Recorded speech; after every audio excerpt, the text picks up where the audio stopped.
नमस्कार, जय श्री कृष्ण। आज का मैं ऐसा विषय प्रस्तुत करने जा रहा हूँ, शायद ऐसी बातें लोग ज़्यादा नहीं बताते और मैं कुछ बताने की कोशिश करूँगा। आप लोग उसको श्रवण करें और उस पर गहराई से विचार करें। आज का संदर्भ है, हम अपने जीवन में रूपांतरण कैसे करें। जब हमारे अंदर स्वयं रूपांतरण हो जाएगा तो हम अगले को भी रूपांतरण करने के लिए प्रेरित कर सकते हैं। हो या ना हो वो उसका विचार है, लेकिन हम अपनी प्रेरणा उसको दे सकते हैं, हम अपने विचार उसको बता सकते हैं। आज मैं एक एक दिन के बारे में बात करूंगा। सप्ताह में होते हैं 7 दिन। पहले दिन क्या करना चाहिए, दूसरे, तीसरे, चौथे, पाँचवें, छठवें, 7वें दिन क्या करना चाहिए। ये जो 7 है ना, 7 का अंक बड़ा महत्वपूर्ण है। मनुष्य के शरीर में सिर से लेकर पैर तक 7 ही ग्रंथियाँ होती हैं, गांठ होती हैं। व्यक्ति के अंदर 7 ही विकार होते हैं: काम, क्रोध, मद, लोभ, मोह, माया, मत्सर। 7 ही नदियाँ हैं, 7 ही समुद्र हैं, सप्त ऋषि हैं। 7 की संख्या। भगवान श्री कृष्ण ने गोवर्धन पर्वत को 7 दिवस पर्यंत अपनी छोटी उंगली पर धारण करके रखा था भक्तों के लिए। 7 की संख्या। सनातन धर्म में जब विवाह होता है तो पति पत्नी के 7 ही फेरे पड़ते हैं, 7 ही वचन होते हैं। 7 को हमेशा याद रखना चाहिए। और 7 ही दिन होते हैं। 7 ही दिन में व्यक्ति जीता है, 7 ही दिन में मरता है। जन्म भी 7 ही दिन में होता है। किसी को मंगल को, और कोई मंगल को मंगल बनाता है, मंगल जन्म हो गया, और कोई मंगल को अमंगल बना देता है, यानी मंगलवार के दिन चले गए। कहने का मतलब 7 दिन बड़े महत्वपूर्ण हैं। अब 7 दिन के लिए हम एक एक सुधार अपना लें, बस जीवन बदल जाएगा, रूपांतरण हो जाएगा।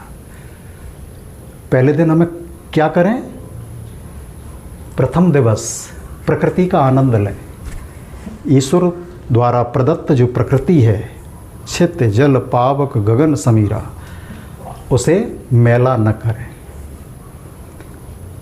प्रकृति जब शुद्ध रहेगी, प्रकृति जब पवित्र और शुद्ध होगी, तो हमारा जीवन पवित्र और शुद्ध होगा। शुद्ध वायु रखें, पेड़ पौधे लगा सकते हैं हम। हवा को दूषित न करें, धरती को मैला न करें। सुरक्षा करनी चाहिए। प्रकृति का आनंद यदि लेना है तो प्रकृति से जुड़िए पहले। दूसरा, अकर्ता बने। मैंने कुछ नहीं किया, जो कुछ किया है परमात्मा ने किया है। जब हम ये श्रेय ईश्वर को देने लगेंगे तो हमारे अंदर एक अकर्ता का भाव पैदा हो जाएगा। मैं करने वाला कौन होता हूँ? लोग क्या करते हैं, छोटा सा भी यदि काम कर दें तो वाहवाही लेने के लिए बोलते हैं मैंने किया है। इस भावना को दूर करिए, अकर्ता बन जाइए। नंबर 3 है, किसी को पूरा सुने। कोई आपके पास आया है, उसे अधूरा न सुने। उसको जब पूरा सुनोगे तो लोगों का मान सम्मान बढ़ेगा, लोग आपसे जुड़ेंगे, लोग आपको अच्छा कहने लगेंगे, आपसे सलाह मशविरा करने लगेंगे। समाज में प्रतिष्ठा होगी आपकी जब किसी को आप पूरा सुनोगे।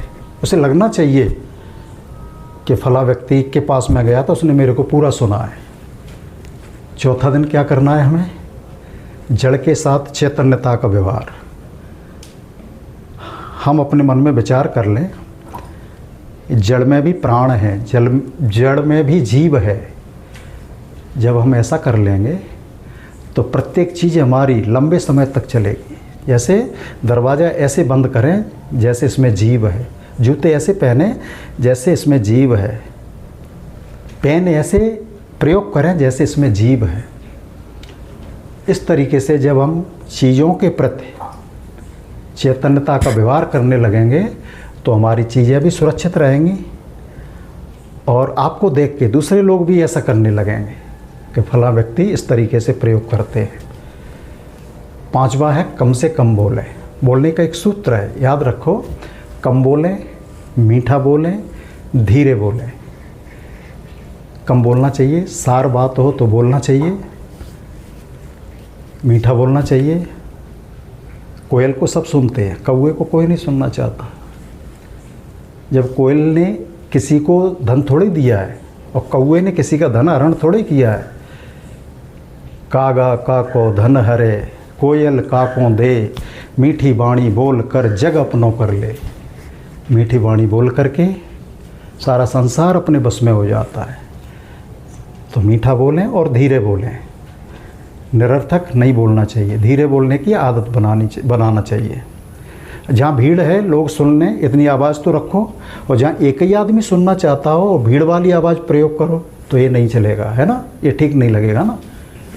तो कम बोलें, मीठा बोलें, धीरे बोलें। 6वें दिन है यदि मेरा आज ही अंतिम दिन हो, भगवान न करे कि मेरा अंतिम दिन हो, लेकिन रात को जब सोते हैं उस समय सवेरे की जिम्मेदारी किसी की नहीं है। इसलिए विचार कर लो कि मेरा दिन यदि आज ही आखिरी हो तो मैं स्वर्ग में जाऊंगा या नरक में जाऊंगा। ऐसा जब विचार कर लोगे तो कर्म की यात्रा है वो मंगलमय हो जाएगी। हमारे कर्म पवित्र होते चले जाएंगे। अब जो कर्मों की पवित्रता होगी तो जीवन में मोक्ष हो जाएगा। और आखिरी है 7वें दिन, किसी से अपेक्षा न रखें, अपेक्षा न करें किसी से। आशा ही तो दुख का कारण है।